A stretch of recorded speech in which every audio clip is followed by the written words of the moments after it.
तो संगवारी हो, नवरात्रि के प्रोग्राम में आप मन के स्वागत है। तो आप मन अपन दिल थाम के बैठो, वाकी कान ला बने निहार के बैठो, काबर के आप मन ला एक से एक कार्यक्रम देखे बर मिल रही है। पिक्चर चालू करो बे। हम बिंदिया सजाए ओहू का काम के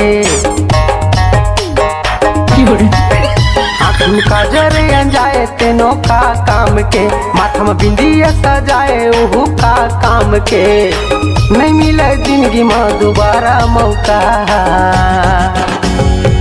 बने से देख ले सतनामी डौका बने से देख ले सतनामी डौका।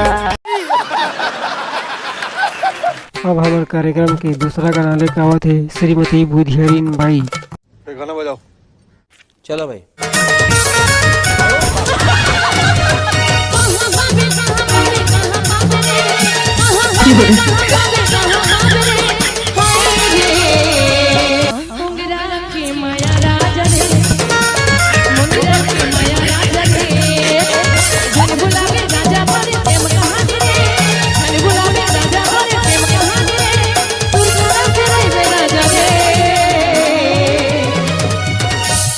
मजा आया।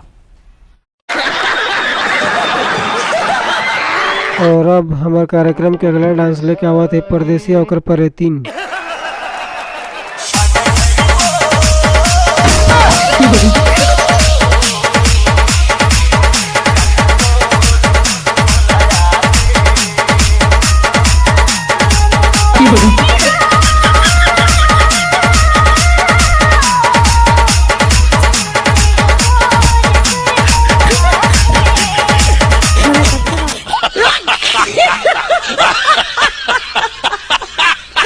तो संगवारी हो, हमारे कार्यक्रम के अंतिम डांस लेके आवत है हमारा समारोह भैदा।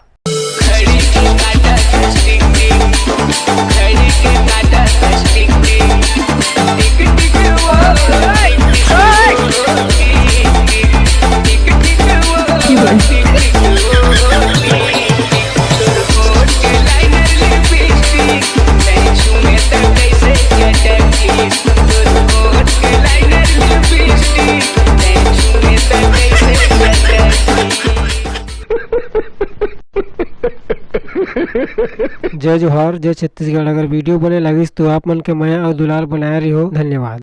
खत्म। Bye bye, ta-ta, good by.